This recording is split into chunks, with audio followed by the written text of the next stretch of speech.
Hi there, I'm Teri Hart, and this is the Heart of It All, a podcast about navigating the realities of caregiving. Today's episode is all about scams.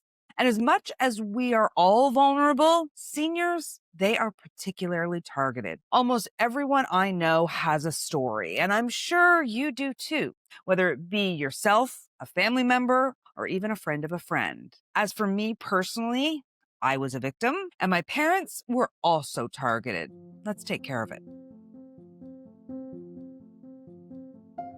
If there's one topic I've been asked to cover the most on the Heart of It All, it is today's. Because as much as this podcast is about caregiving and helping the seniors in our life, part of that is also protecting our loved ones. We hear about it on the news, and most of us have our own stories that have either happened to us personally or to someone we know. Fraud is the number one crime against older Canadians, according to Canada.ca. And the con artists are getting more and more sophisticated. With AI, our own digital footprint, and isolation, seniors are prime targets for scammers. Transparency and information is the only way we are going to stay ahead of these criminals. In the spirit of transparency, I'm not quite a senior yet, and I fell for a gift card scam. I'm not proud of that, but it's true. And the reason I point that out is because before it happened, I would have arrogantly and naively said, I wouldn't fall for that, or that happens to other people. Well, it happened to me. I know other really smart people who also believe that they were ahead of the criminals, or that they would somehow just never fall for a scam. And then they're out thousands of dollars and left with like an incalculable amount of shame, which of course then impacts who they tell, if they report, and helps to keep the offenders acting in secrecy, which is exactly what they want. So on the Heart of It All today, we are going to be talking scams. And after listening, you'll have a deeper understanding of who's at risk, spoiler alert, it is all of us, and some best practices for you and your friends and family. I'm pretty sure that this is an episode you will want to share far and wide. Joining me today, Jeff Horncastle has over 8 years of experience at the Canadian Anti-Fraud Centre. He plays a leading role in fraud prevention and public outreach. For the past 4 years, he has coordinated national awareness campaigns in collaboration with key stakeholders, including the RCMP, OPP, and Competition Bureau of Canada. As the CAFC's spokesperson, Jeff is a trusted voice in educating Canadians on how to recognize, reject, and report fraud. He's led major initiatives such as Fraud Prevention Month, spearheaded media engagement strategies, and developed public safety messaging in collaboration with partners across the country. Firstly, Jeff, thanks so much for everything you're doing and for being here. My pleasure.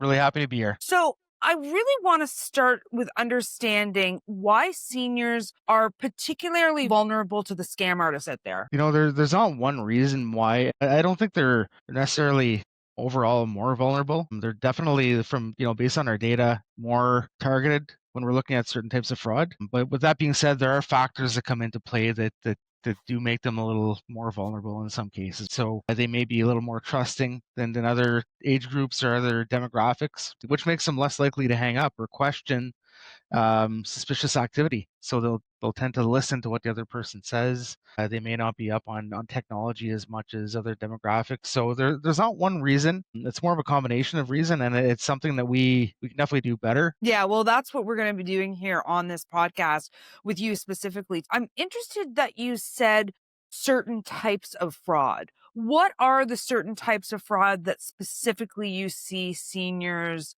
fall victim to? I think as Canadians, when we think about the types of fraud that target seniors, we think of the emergency grandparent scam right away. Typically a fraud that claims to be a grandchild, or not always a grandchild. I want to highlight that. It could be a niece, a nephew, son, daughter, but typically a fraud that targets the senior demographic. And the bank investigator fraud as well is another one. I'm telling you, Jeff, everything you're saying just is like breaking my heart into a million pieces, because exactly the people in society we should be helping to protect all of the things about their lifestyle are contributing to making them real targets for these criminals. I live in Toronto, but my mom, the closest senior to me in my life, lives about 3 hours, give or take, outside of Toronto. And I'm interested if geography has anything to do with how people might be targeted. Yeah, so I'm going to start by saying generally when we discuss fraud, we always hear that fraud has no borders, right? So if we're looking at communicating, and that's primarily cyber-enabled fraud,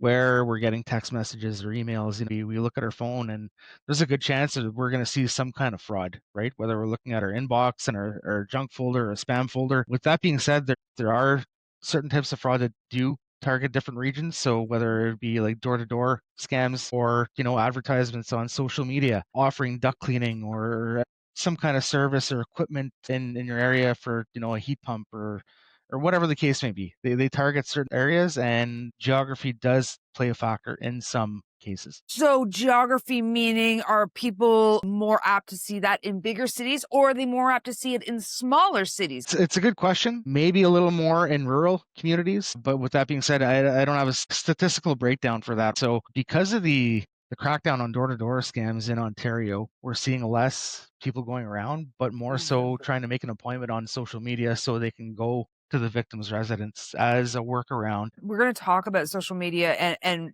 some things we can do to protect ourselves. But I mentioned in the intro that I had fallen victim to a scam and that my parents were targeted. My parents were sent an iPhone that they luckily told me about, and we ended up getting out of this scam that, frankly, between you and I and the listeners, like, I don't even really understand what the scam is, but it's a very, very popular scam. I can break that down, Teri, if you want quickly. Please do. Yeah. Give me the goods on this iPhone scam. So it normally starts off as a phone call from the loyalty department for your cell phone service provider, for example, saying that, hey, we have got an amazing plan to offer you, brand new iPhone, $40 a month. Sounds very legitimate. So, but then they claim that they have to do a credit check, credit verification. So that's where they ask for the driver's license number, social insurance number, which is not out of the ordinary. When we apply for a cell phone, we have to do a credit check. So victims provide the information. What the fraudsters do is then they then go and order a phone under the victim's name, get it sent to the victim's residence, and then the person gets the phone. They say, well, that's not the phone I ordered, and then they call that number back that they were provided, not knowing that it's not the official phone number. And that's where the fraudster says, hey, no, you know what, we made a mistake, can you send that phone to this address? Okay, so not knowing what that address is, not verifying, the victim ships the phone over to the address and it goes through a few channels before it gets into the hands of the fraudsters. And where are they making money? What is their end game? Where do they get the money from? So the end game could be a couple of things. They could be using the phones to commit other types of fraud, or they could be reselling the phone. So a couple of different possibilities. So the important part is to know for Canadians to protect ourselves from the beginning is to, when you get an incoming phone call, you have no way of confirming who's on the other end of the phone line unless you make the outgoing phone call to the official phone number for your service provider. So I have a few hard and fast rules with my mom. I had them with my dad too before he passed away. And I want you to audit my rules. Tell me if they're good rules or bad rules. She's not supposed to return any text or email that isn't from me or my husband or my brother. Like, she's not allowed to return a text or an email that's from her grandsons. That if somebody reaches out, she should ask to call them right back. Say, can I get your number and call you back? So are they good rules? And what else can I adopt, not just for my mom, again, for all of us, because we are all vulnerable? Those are excellent rules. I think the only thing you probably did mention it as well, but even not responding, but not clicking on anything, right? Because simply clicking on a link or downloading an attachment, for example, could put your mom's device at risk without knowing. But very, very good steps to follow for your mother. It's part of our messaging as well of take 5, take a step back, and discuss it with somebody. Yeah, it's interesting because one of the conversations that I've had with seniors in my life is like, these people are trained to keep you on the phone. That is their stock in trade. So get off of the phone or any engagement with them as quickly as you can. I have a friend, very smart friend, who told me that she has a family code word with her mom. And so that there's never any confusion because of AI. Is that also a good rule? Like, I don't think we're ever going a step too far. I think that, we have to find new ways to protect ourselves. And, like you said, with voice cloning being available now to anyone, basically, We have to find these ways to legitimize the phone call. I would even go a step further. Just let the person know that you're going to call them back and call the number you have in your contact list. If you always remember that, okay, I should always be making the outgoing phone call to the number that I have listed for friend, family member, or the official phone number, like I mentioned, for a government agency or your bank, to always make that outgoing phone call to the official number you have listed. Jeff, I'm going to ask you to repeat that again for me because I think that is really, really solid and clear advice. Of course, if you don't recognize the phone number, don't answer it. The main rule to remember is to always make the outgoing phone call to the number that you have listed in your contact list, or in the case where they claim to be the government or the bank or a company you deal with, go find the official phone number for them, either on their website or ask a family member and make the outgoing phone call. That's the only way to confirm that you're speaking with a legitimate person or company. Amazing. I love that, Jeff. That is so actionable. And that's exactly what we want to do in this episode is make it a really, really tangible thing for our listeners here on the Heart of It All. And you bring up banks, and a family friend was a victim to a bank scam recently and lost that magic just under $10,000, right? It's always that amount. Fortunately, they did get that money back, but that is not always the case. And it was a phone call, as you mentioned, and it all seemed really, really legitimate. The bank's name came up on call display. Caller ID spoofing. So the bank's name comes up. Can you walk us through exactly? Let's go step by step. My phone rings. It says, wherever I bank, right there. I answer it. What do I say? So from the beginning, like you mentioned, you might see your bank's name, your bank's phone number. You look at the back of your card, you look at the phone number on your call display, and it matches. So right from the beginning, you're convinced, okay, I'm speaking with legitimate people, because you're not thinking of caller ID spoofing. They claim that there's a couple of fraudulent transactions on your account. And then they tend to convince you that they believe that it's an inside job, that the fraud is committed from what's within the bank, and they need your help to investigate the transactions. So right from the beginning, you have that number on your call display, and then now you want to help the bank find the bad guys, right? And they're saying, hey, we're admitting to you, it's us. Exactly. So they either ask for remote access to your computer, and they might ask you to go to a website to give them access. You have to give them a code, or they might ask you for personal information. We've seen reports where fraudsters actually had some of the victims' personal information when they were calling them to make it even more legitimate. My dad, when he was not 100%, people would call and say, is this Bob? And he would say, yes. And your birthday is in, and he'd just go December 1st, because they'd have that pause and he would give them that information, because who wouldn't? He's a polite guy. When you say personal information, what counts as personal information, Jeff? Well, personal information typically for us, like when you're a victim of identity theft, which is the theft of personal information, it's generally social insurance number, driver's license, date of birth. And we have to remember now we're living in a world where there's so many data breaches, and fraudsters have access to that information. They may utilize the information that they got on the dark web, for example, to commit another type of fraud. So let's say you're a victim of a data breach. Fraudster has your personal information, but they're missing maybe that two-factor authentication code to get into your bank account. Well, then they're pretending to be your financial institution with your personal information to make you believe it's the bank, and basically make you give them that code over the phone. Once you give them that code, not knowing that it's a two-factor authentication code, you've given them access to your bank account. And you have completely made it clear to me and our listeners how that happens. I am not interested in blaming any victim here, but is there anything that we can do or that we are doing that does make us more vulnerable, whether it be our Facebook use, other social media use, or online banking, whether it be on our tablet, our desktop, or our phone? What are some things that could leave us more vulnerable with our own digital footprint? It's a great question.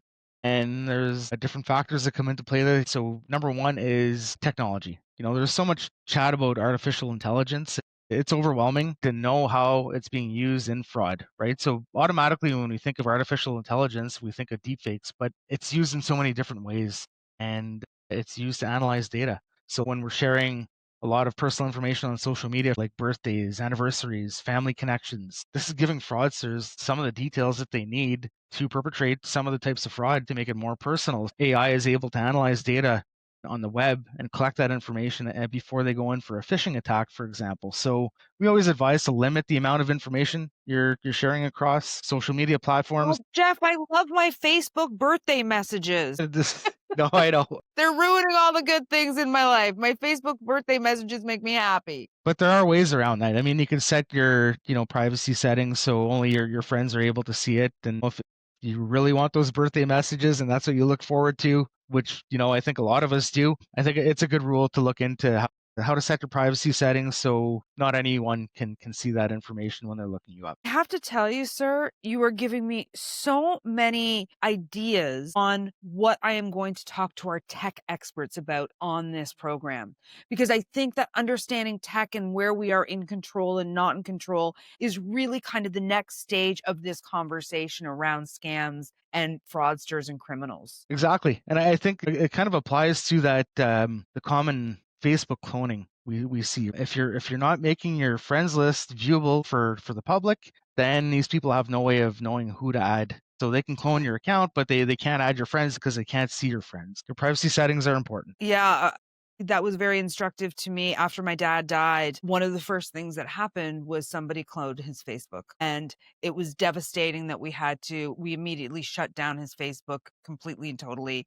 We have the tools to fight back, and one of the main tools is what we're doing here today, sharing that information so it doesn't happen to somebody else. Okay, so I mentioned that story about a family friend who was victim to the bank scam. And I just thought it was really, really brave of her to share with people what had happened. How important is it to let people know if you have been scammed or fallen victim to a fraud? It's so important. But I'm going to start by saying that there's a lot of stigma around fraud, like you're kind of alluding to. We hear phrases like, "Oh, that's just a scam," way too often. So when we're victimized, that kind of resonates with us, right? Am I dumb for clicking on that? So you're not very motivated to report based on that attitude and the stigma around fraud in general. So all this to say is that fraud can happen to anyone. It has nothing to do with intelligence. It happens to everyone and anyone, unfortunately. So it's so important to have that conversation. And by coming forward and sharing your story, you could be protecting the next person. It could be something new that you're alerting the Canadian Anti-Fraud Center about. And we have the ability to alert Canadians. What you're reporting could be the missing piece to a puzzle where we're supporting investigations not only in Canada, but internationally. So it's important to know what the Canadian Anti-Fraud Center does with the information, what our mandate is, and it's not only about awareness and education.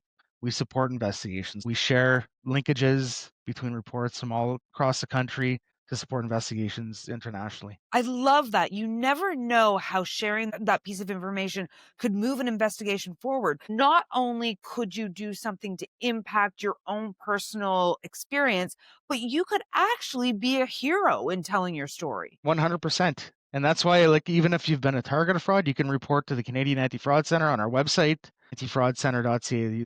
If you got an email and you have some of the suspect contact information, that's valuable information that we could probably use. Report it to our website. Report it. I touched on this about the shame that people feel. You mentioned it too, in terms of like, oh, am I dumb? Should I have known better? I think that also extends to friends and family. If you're told that somebody you love or somebody that you care for has fallen victim to a scam, can you give us some tools in terms of how we can react in a supportive way for somebody who has fallen victim? First of all, from the beginning, don't panic, but we don't want to ignore it. You want to, encourage the victim to gather all the details, stop communicating with the fraudster immediately, and reporting to the Canadian Anti-Fraud Center, local police. Depending on the situation, how money was sent, contact your bank. All the steps to follow if you have been a victim are listed on our website at antifraudcenter.ca. There's a tab that says what to do if you're a victim. Can you repeat Um, that website for me again, please, Jeff? And yeah, we'll leave it in the show notes for people too. it's antifraudcenter.ca. Great. Okay, And great. center, that's spelled TRE. TRE, because Yeah. we are Canadian. Exactly. We commonly get phone calls from a family member saying that they have a family member that's in the middle of a romance scam. They don't know what to do. How do they convince them? And number one, you want to try to convince them to contact the Canadian Anti-Fraud Center. We have trained individuals, intake operators that can work with victims, try to convince them that we see this on a regular basis, provide tools, resources. They can advise them to do a reverse image search with the profile that they're communicating with to show them all the names that have been used associated with that photo. Jeff, I just want to back up for a second. Can you frame for anybody listening who might not be aware, what would you classify as a romance scam? So romance scam would be, for example, victim starts communicating with a person online on a dating website, or they got a random friend request on Facebook or another social media platform. Fraudsters typically profess their love very quickly for the victim.